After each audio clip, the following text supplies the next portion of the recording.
इस वीडियो के टाइटल को देख करके ना कंफ्यूज मत होना। मैं आपसे ये नहीं कह रहा हूँ I am a God of physics. मैं इस वीडियो में आपको बताऊंगा कि how can you become a God of physics. आप फिजिक्स में किस तरीके से प्रो लेवल को अचीव कर सकते हैं, और अगर आप जेईई एस्पिरेंट हैं तो किस तरीके से टॉप 0.1 परसेंटाइल स्टूडेंट्स में आ सकते हैं।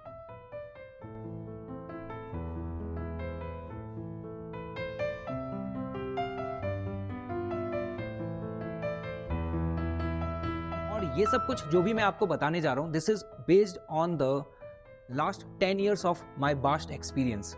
आप में से ऐसे भी कई सारे स्टूडेंट्स होंगे जो कि मुझे पहली बार सुन रहे होंगे, तो मैं आपको अपने बारे में थोड़ा सा लिटिल इंट्रो देना चाहूंगा। I am Rahul Yadav, physics educator and head of department at Unacademy Kota offline centre, and I am graduated from the IIT Roorkee in mechanical engineering in 2014 batch, and I am former structural design engineer of the formula student का।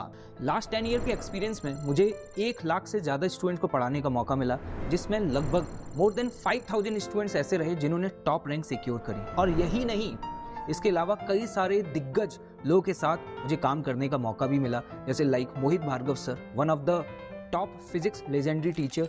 ये जो video है ना, ये other YouTube के video से थोड़ा सा डिफरेंट रहेगा। आपने इससे पहले कई सारे भैया और दीदी के वीडियोस देखे होंगे, लेकिन मैं आपको बता दूं कि इस वीडियो में मैं आपको बताऊंगा कि जो आप फिजिक्स में चैलेंजेस फेस कर रहे हैं ना, उनके बेटर सॉल्यूशंस क्या है। यार देखो, फिजिक्स को पढ़ने में ना सबको मजा आता है, लेकिन एट द एंड जब हम क्वेश्चन सॉल्विंग पे जाते हैं, न्यूमेरिकल सॉल्विंग पे जब हम जाते हैं ना, तो हमारे सामने सबसे बड़ा चैलेंज होता है कि हम क्वेश्चंस को पढ़ करके एकदम से स्टक हो जाते हैं। तो मैं 1 बाय 1 आपके बहुत सारे ब्लंडर्स आपको बताऊंगा।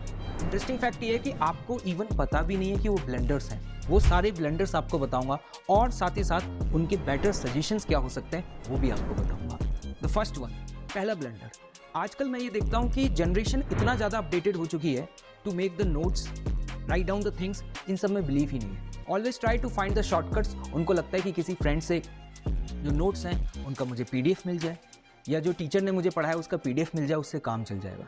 दोस्तों, ये बहुत बड़ा ब्लंडर है। जब तक आप चीज़ों को लिख करके नहीं देखेंगे, आपकी रिटेंशन पावर जो है ना, वो इंप्रूव होने वाली नहीं है। और साथ ही साथ एक हैबिट अपने अंदर डेवलप करिए to read the books like SCB, NCERT। अगर आप इन बुक्स को पढ़ेंगे ना, तो आपकी रीडिंग कैपेबिलिटीज़ बढ़ेंगी और आपको सब्जेक्ट में एक अलग लेवल का इंटरेस्ट भी डेवलप होना स्टार्ट होगा। लेकिन मैं देख रहा हूँ कि always everyone is trying to find the shortcuts, लेकिन there is no shortcut of the success. ठीक है, आपको अपने नोट्स बनाने ही होंगे, शॉर्ट नोट्स बनाने होंगे, हर डेरिवेशन को खुद से करके देखना पड़ेगा, तभी जाकर के आपका जो कॉन्फिडेंस लेवल है ना, वो बिल्डअप होगा।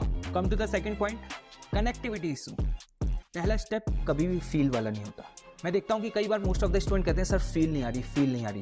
बेटा, फर्स्ट स्टेप में फील नहीं ली जाती। पहले स्टेप में हमें कॉन्सेप्ट्स को डेवलप करना होता है, क्योंकि जब आप फील लेने की कोशिश करते हैं ना, तो आप पता है क्या करते हैं, फिजिक्स में आप उसे रियल लाइफ एग्जाम्पल से कनेक्ट करते हैं। लेकिन वॉट एवर आप 11th और 12th में जो भी फिजिक्स पढ़ रहे हैं, इसमें मोस्ट ऑफ द आप आइडियल सिचुएशंस को पढ़ रहे होते हैं। जैसे कि मैं अगर बात करूँ मैकेनिक्स की, तो आप मैकेनिक्स में स्मूथ सर्फेसिस की बात कर रहे होते हैं, इलास्टिक कोलिजन्स की बात कर रहे होते हैं। आप जब प्रोजेक्टाइल मोशन पढ़ रहे होते हैं, तो वहां पे आप एयर रेजिस्टेंस को नेग्लेक्ट कर रहे होते हैं। आपने रियल लाइफ एग्जांपल्स ऐसे देखे ही नहीं है, तो फिर आप उसे फील से कनेक्ट मत करिए, otherwise it will create a long gap. हमेशा याद रखिएगा कि जब भी आप पढ़ रहे हैं ना, तो आपको याद होना चाहिए, आपने बचपन में जब पहली बार 2 का टेबल पढ़ा था ना, तो आपने फील नहीं ली थी। आपके टीचर ने जिस तरीके से बताया था ना, उस तरीके से उस टेबल को आपने याद किया था। जब आप थोड़ा सा मैच्योर हुए, तब आपको पता चला कि यार ये टेबल याद करना कोई तोप नहीं है, it is just a successive addition. तो आपको उन्हीं स्टेप्स को यहाँ पर फॉलो करना होगा। Now come to the next point. Most of the students always focus on the tough questions. पहला लेक्चर, सर IIT रोडो के क्वेश्चंस करा दीजिए, सर क्रोटो के क्वेश्चंस करा दीजिए, सर जेईई एडवांस के वो वाले क्वेश्चंस करा दीजिए जो मैंने देखे हैं, जिसमें 2-2 डिस्क लगी होती हैं, 5 घंटे में क्वेश्चन होता है। क्या कर रहे हो यार, क्या इतना बड़ा ब्लंडर करोगे क्या? भाई, स्टेज 5 तक पहुंचना है, वो फाइनल डेस्टिनेशन है। लेकिन इसका मतलब ये नहीं है कि स्टेज 2, 3, 4 इंपॉर्टेंट नहीं है। अगर आप ग्रेजुअली अपने आप को राइज अप करोगे ना, तो डेफिनेटली आप वहां तक पहुंच पाओगे। अगर आप सडन जंप करने की कोशिश करोगे, इतनी तेज गिरोगे कि आप नहीं कर पाओगे। मैं देखता हूं कि लगभग 70 to 80% जेईई एस्पिरेंट ऐसे एस्पिरेंट्स होते हैं जिनका जोश शुरुआत में बहुत हाई होता है, बड़ी बड़ी बातें करते हैं, फर्स्ट लेक्चर में थ्योरी ऑफ रिलेटिविटी की बात करना स्टार्ट कर देते हैं, और ऐसे लोग इस जेईई जर्नी में बहुत लंबे समय तक सर्वाइव नहीं कर पाते। स्टेज 2 भी उतनी ही इंपॉर्टेंट है बेटा जितनी स्टेज 5 है, तो हमें धीरे धीरे अपने लेवल को अप करना है। इसमें मैं हमेशा कहता हूं कि आपको जो रूल फॉलो करना चाहिए वो है 50, 30 एंड 20। ये रूल क्या है? आप जब न्यूमेरिकल सॉल्व करते हैं ना, तो 50% क्वेश्चंस आपको वो क्वेश्चन सॉल्व करने हैं जो कि one of the most easiest questions हैं, डायरेक्ट फार्मूला बेस्ड क्वेश्चंस हैं। कि क्वेश्चन पढ़ा, डायरेक्ट फार्मूले में वैल्यू पुट करी, 50% questions.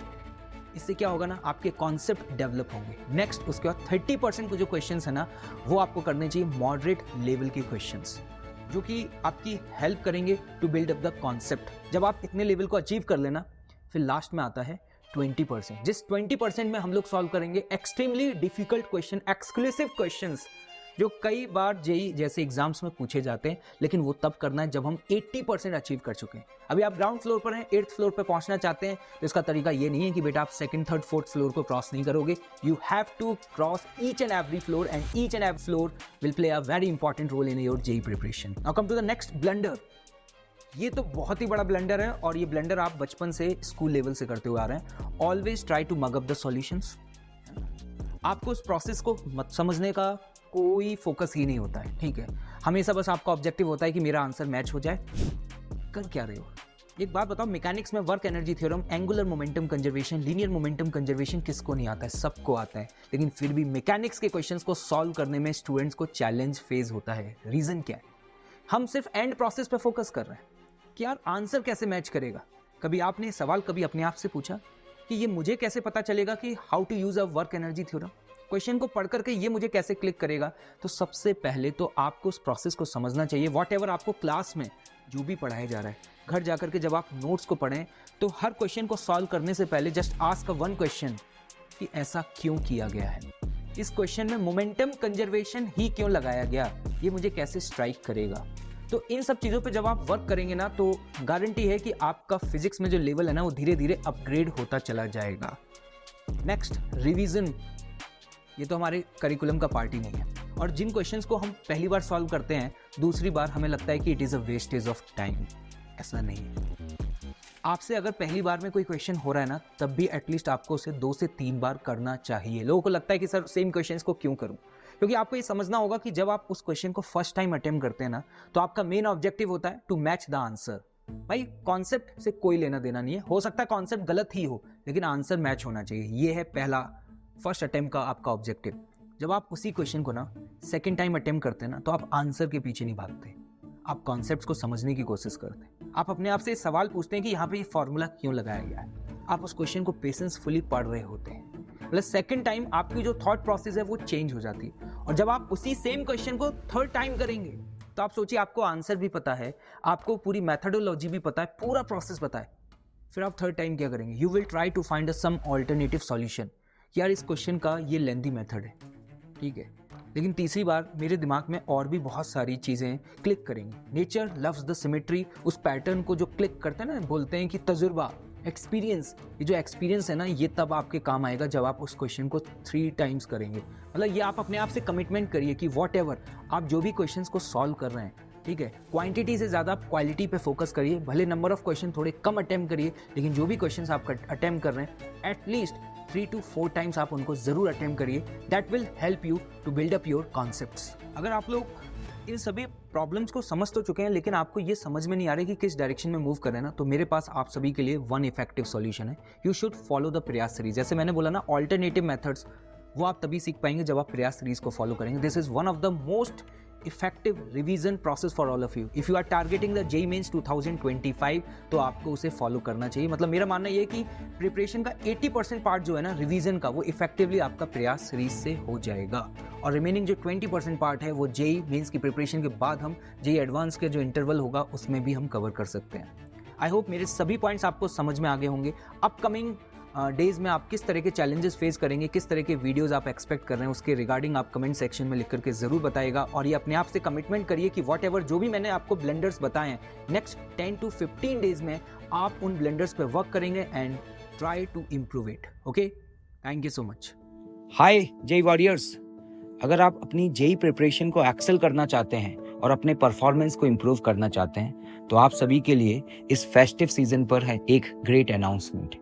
50% of on all plus courses, और यही नहीं, आपको साथ ही साथ 2 मंथ्स का एक्सटेंशन भी मिलेगा।